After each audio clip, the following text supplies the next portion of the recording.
सांगली जिल्हा परिषदेवर राष्ट्रवादी पक्षाची सत्ता, भाजप पक्षाला मिळाला जोरदार धक्का, पाटील पाटील युती झाली आणि खेळ बदलला।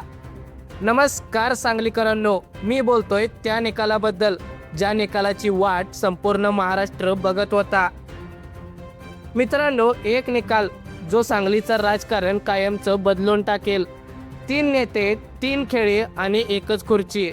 कोण जिंकणार, कोण हारणार आणि कोण असेल खरा गेम चेंजर? उत्तर आहे या व्हिडिओमध्ये, पण सांगणार आहोत शेवटी, त्यामुळे व्हिडिओ शेवटपर्यंत बघा। आता मित्रांनो, एक सांगतो, राजकारणात अपेक्षा आणि वास्तव यांच्यात फरक असतो, पण सांगली जिल्हा परिषदेच्या या निकालाने तर सगळ्या अपेक्षांना उलटवून टाकलंय। कोणाला वाटलं होतं जतमध्ये पडळकर 9 पैकी 8 जागा जिंकतील, कोणाला वाटलं होतं की सुहास बाबर शिवसेनेच्या जागा दुप्पट करतील, आणि सर्वात महत्त्वाचं, कोणाला वाटलं होतं की 2 शत्रू एकत्र येऊन सांगलीचं राजकारण बदलतील। आज या व्हिडिओमध्ये आपण बघणार आहोत जागांचं A to Z गणित कसं आहे, जयंत पाटलांची गुप्त बिल्डिंग नक्की काय होती, पडळकरांचा जत पॅटर्न कसा तयार झाला, पाटील पाटील युती म्हणजे काय आणि ती होणार का, आणि सर्वात शेवटी असा एक ट्विस्ट जो तुम्हाला कोणीच सांगितला नसेल। मित्रांनो, हा व्हिडिओ शेवटपर्यंत पहा, कारण इथे फक्त राजकारण नाही, इथे आहे तुमच्या माझ्या जीवनावर परिणाम करणारी खरी बातमी। चला तर मग सुरू करूया। आता निकालाचं संपूर्ण गणित पाहता मित्रांनो, आधी समजून घेऊया खेळांचं मैदान। सांगली जिल्हा परिषदेवरती 63 जागा, बहुमतासाठी लागतात 32 जागा। आता निकाल तर तुमच्या समोर आहे। राष्ट्रवादी काँग्रेस शरद पवार गट 19 जागा, भाजप पक्षाला 16 जागा, काँग्रेस पक्षाला 11 जागा, शिवसेना शिंदे गटला एकूण 8 जागा, राष्ट्रवादी अजित पवार गट याला 4 जागा आणि इतर काही पक्षांना एकूण 3 जागा। पण मित्रांनो, हे गणित नीट बघा, कोणालाही 32 जागा मिळाल्या नाहीयेत, म्हणजे सांगलीत सरकार बनवण्यासाठी जुळवाजुळव करावी लागणार आहे, आणि इथेच सुरू होतो खरा खेळ। मित्रांनो, हे गणित इतकं महत्त्वाचं का आहे हे माहीत आहे का? कारण सांगली जिल्हा परिषदेचा वार्षिक बजेट आहे तब्बल 700 ते 800 कोटी रुपये। रस्ते, शाळा, दवाखाने, पाणी पुरवठा सगळ्या योजना इथूनच राबवल्या जातात।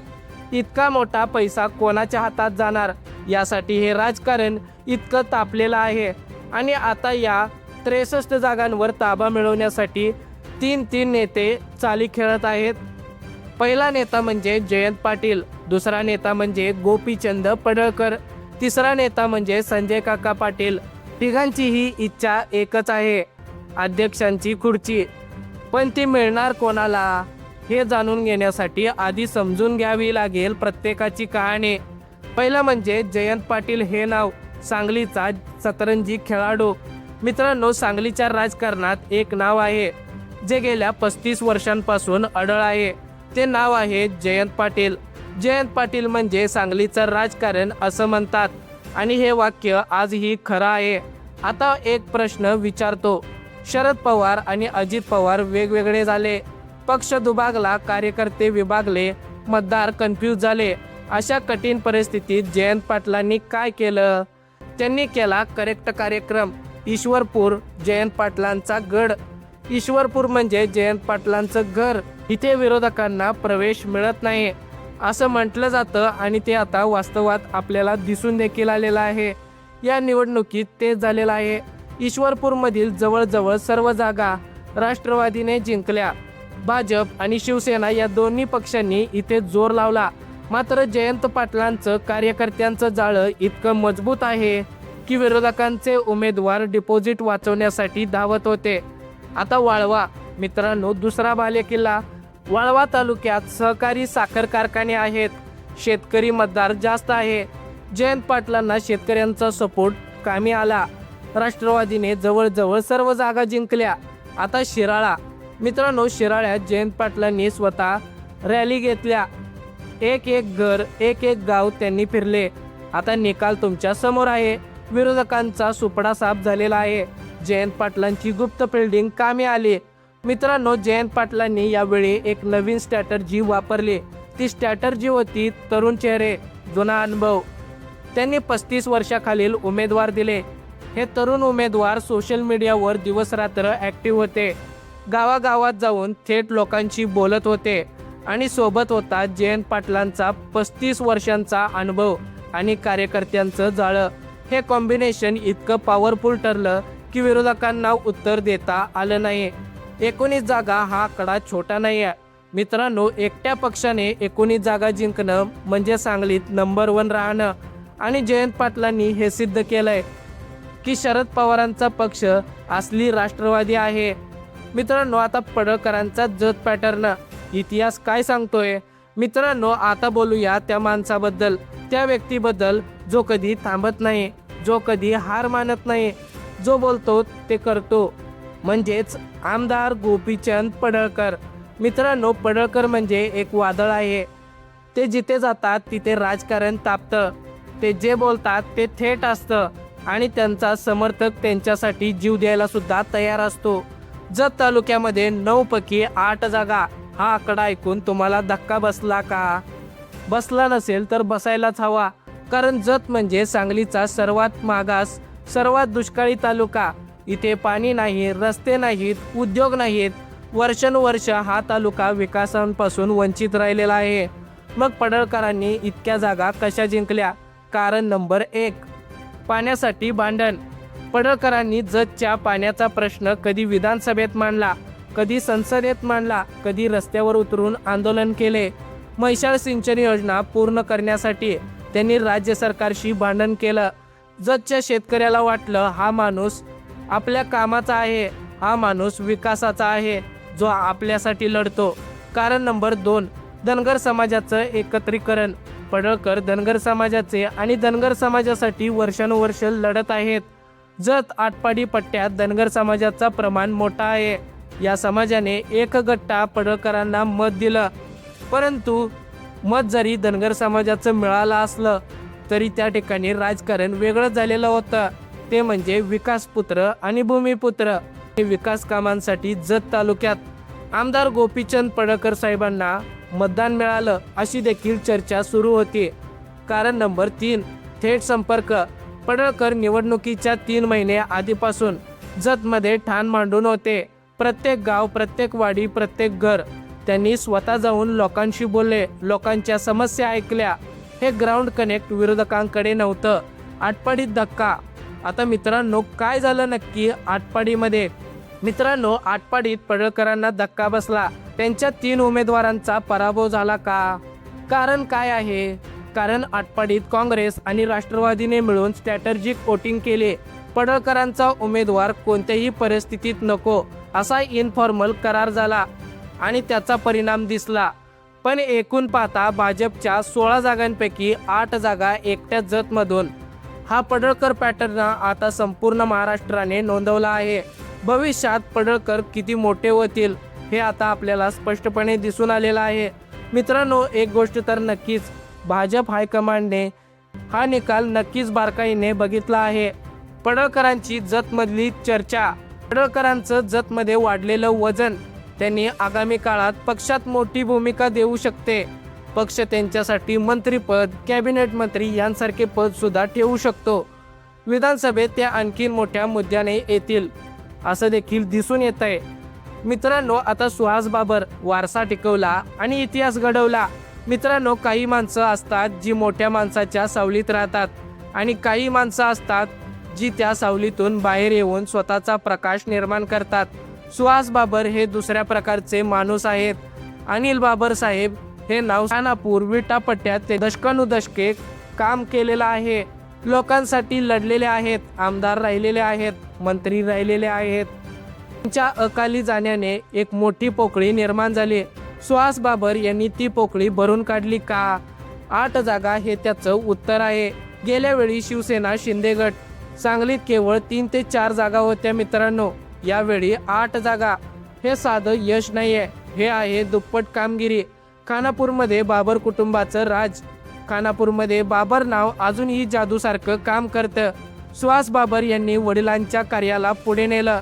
इथे शिवसेनेने सर्व जागा राखल्या. आता विटा, नवे चेहरे, नवीन ऊर्जा. विट्यात बघायला गेलं तर सुहास बाबर यांनी नवीन तरुण चेहरे दिले. हे तरुण उमेदवार इतके उत्साही होते की विरोधकांना टक्कर द्यायला त्रास झाला. सांगली शहरात आणि आजूबाजूच्या भागात ही शिवसेनेने 1-2 जागा जिंकल्या. आता मित्रांनो, सुहास बाबर किंगमेकर होणार का? मित्रांनो, सुहास बाबर यांच्या 8 जागा आता खूप महत्त्वाच्या आहेत, कारण ते महायुतीत आहेत, म्हणजेच भाजप सोबत. पण स्थानिक राजकारणात स्वतंत्र भूमिका घेण्याचं स्वातंत्र्य आणि अधिकार असतो. त्यांचे 8 मत कुठे जातात यावर अध्यक्षाची खुर्ची ठरणार आहे. आता मित्रांनो, पाटील युती सर्वात मोठं राजकारण, सर्वात मोठी चिंता वाढवणारी गोष्ट. मित्रांनो, आता आपण त्या भागावर आलेलो आहे ज्यासाठी तुम्ही हा व्हिडिओ शेवटपर्यंत बघत आहात. पाटील युती हे नाव ऐकून सांगलीच्या राजकारणात भूकंप आला आहे, कारण हे 2 पाटील एकाच पक्षात नाही आहेत. ते एकमेकांशी जाहीरपणे विरोधात आहेत, पण तरीही ते एकत्र येणार. आधी समजून घ्या कोण आहेत हे 2 पाटील. एक म्हणजे जयंत पाटील, शरद पवार गट, राज्याचे माजी अर्थमंत्री, ईश्वरपूरचे आमदार, सांगलीचा नंबर 1 नेता. दुसरं म्हणजे संजय काका पाटील, अजित पवार गट, माजी खासदार, सांगलीच्या दक्षिण पट्ट्यातील प्रमुख नेता. मित्रांनो, दिल्लीत हे दोन्ही पक्ष विरोधात आहेत. एक विरोधी पक्षात, दुसरा सत्ताधारी पक्षात. मग ते सांगलीत एकत्र कसे येणार? आता मित्रांनो, हे गणित समजून घेऊया. जयंत पाटील यांच्याकडे आहेत 19 जागा, संजय काका पाटील यांच्याकडे आहेत 4 जागा, एकूण झाल्या 23 जागा. यात काँग्रेसच्या 11 जागा जोडल्या तर एकूण 24 जागा होतात आणि बहुमतासाठी आकडा आहे 32 जागा. म्हणजेच मित्रांनो, या तिघांनी एकत्र आल्यास महाविकास आघाडी सांगलीत सत्तेत येते. पण संजय काका का येतील जयंतरावांसोबत? मित्रांनो, हा खरा प्रश्न आहे. राज्यात संजय काका अजित पवारांसोबत आहेत, म्हणजेच भाजप सोबत आहेत. पण स्थानिक पातळीवर इथे एक महत्त्वाची गोष्ट लक्षात घ्या. संजय काका पाटील आणि भाजप यांचं नातं कायम आंबट गोड राहिलेलं आहे. खासदारकी गेल्यावर संजय काका पण त्यांचं भाजपशी मन जुळलं नाहीये, असं सांगलीतील जाणकार व्यक्ती सांगतात. आणि म्हणूनच जिल्हा परिषदेत ते स्वतंत्र भूमिका घेऊ शकतात. संजय काका पाटील म्हणतात, जिल्हा परिषदेत जनतेचं काम महत्त्वाचं, पक्षाच्या भूमिकेवर राष्ट्रीय नेतृत्व निर्णय घेईल. हे एक डिप्लोमॅटिक वाक्य आहे, पण याचा अर्थ स्पष्ट आहे. भाजपचा गेम चेंजिंग ऑपरेशन शक्य होणार का? तो शक्य आहे का? मित्रांनो, भाजप शांत बसणार नाहीये हे मात्र निश्चित आहे. भाजपकडे आहेत 16 जागा, शिवसेना शिंदे गटाकडे आहेत 8 जागा, म्हणजे एकूण जागा होतात 24. आणखीन 8 जागा कमी पडतात. आता या जागा कुठून येणार? भाजप प्रयत्न करेल. इतर 3 जागा शक्य आहेत, 1-2 इंडिपेंडंट शक्य. मात्र काँग्रेस किंवा राष्ट्रवादीतील फोडाफोडी हे कठीण आहे. मित्रांनो, तुम्हाला आठवतोय का देवेंद्र फडणवीस पॅटर्न? पहाटे 5 वाजता शपथविधी, अजित पवार अचानक भाजप सोबत. हे सगळं अनएक्सपेक्टेड होतं. सांगलीत असं काही होईल का? राजकारणात कधीच शक्य नाही असं म्हणता येत नाही, पण सध्याची परिस्थिती पाहता जयंत पाटलांचं पारडं जड आहे. सांगलीकरांसाठी या निकालाचा अर्थ म्हणजे मित्रांनो, आतापर्यंत आपण राजकारण बघितलं, नेत्यांचं गणित बघितलं, पण आता बोलूया सांगलीच्या सामान्य माणसाबद्दल. कारण शेवटी या सगळ्या राजकारणाचा परिणाम होतो तुमच्या माझ्या जीवनावर. पहिला प्रश्न म्हणजे पाण्याचा. जत, आटपाडी, कवटेमंकाळ या भागात पाण्याचा प्रश्न अजूनही सुटलेला नाहीये. म्हैसाळ सिंचन योजनेचं काम वर्षानुवर्ष रखडलेलं आहे. नवीन जिल्हा परिषद सत्ताधाऱ्यांनी हा प्रश्न सोडवला नाही तर पुढच्या निवडणुकीत त्यांना जड जाईल. मतदाराला हे माहीत आहे. आता प्रश्न दुसरा, रस्त्यांचा. सांगली जिल्ह्यातील ग्रामीण रस्त्यांची अवस्था बोलण्यासारखी नाही. जिल्हा परिषदेच्या निधीतून रस्ते होतात. नवीन सत्ताधारी यावर किती लक्ष देतात हे दिसेलच. आता तिसरा प्रश्न म्हणजे शाळा आणि आरोग्य. जिल्हा परिषदेच्या शाळांमध्ये शिक्षकांची कमतरता आहे. ग्रामीण भागातील आरोग्य केंद्रांमध्ये डॉक्टर नाहीत, औषधं नाहीत. एखादी आई आपल्या आजारी मुलाला घेऊन रात्री दवाखान्यात जाते आणि दवाखाना बंद असतो. हे कोणाला चालेल? आता चौथा प्रश्न म्हणजे शेतकऱ्यांचा. सांगली जिल्हा द्राक्ष आणि ऊसासाठी प्रसिद्ध आहे, पण निर्यातीचे प्रश्न, बाजारभावांचे प्रश्न अजूनही तसेच आहेत.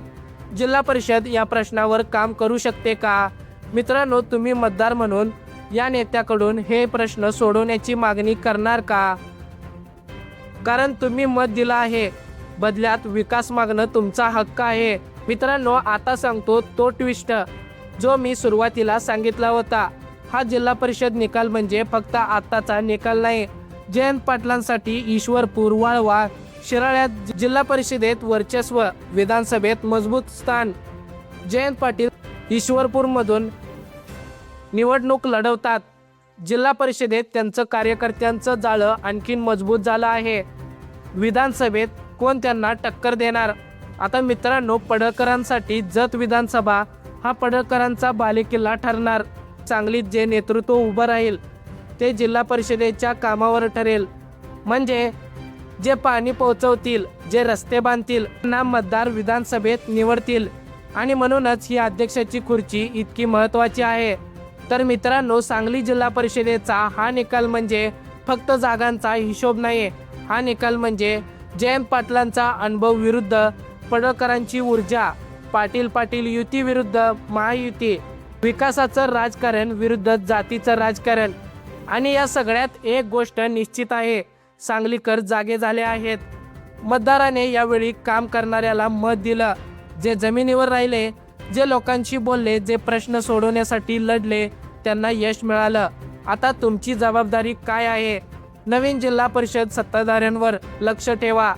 त्यांनी दिलेल्या आश्वासनांचा हिशोब ठेवा. पाणी मिळालं का? रस्ते झाले का? शाळा सुधारल्या का? नाही झालं तर पुढच्या निवडणुकीत करेक्ट कार्यक्रम करायचा तो तुम्ही ठरवा. तुम्हाला काय वाटतं? कमेंटमध्ये नक्की सांगा. पाटील युती होईल की भाजप नवी खेळी खेळेल? तुमच्या तालुक्यात कोणाची कामगिरी सर्वात चांगली आहे? आणि मित्रांनो, अशाच ताज्या, निर्भीड आणि सखोल राजकीय विश्लेषण मिळवण्यासाठी आताच आपल्या बोलगड्या मराठी या यूट्यूब चॅनलला सबस्क्राईब करा, बेल आयकॉनला प्रेस करा आणि हा व्हिडिओ जास्तीत जास्त सांगलीकरांपर्यंत शेअर करा. कारण सांगलीची खरी बातमी सांगलीकरांपर्यंत पोहोचवणं हे आपलं सर्वांचं काम आहे. जय हिंद, जय महाराष्ट्र.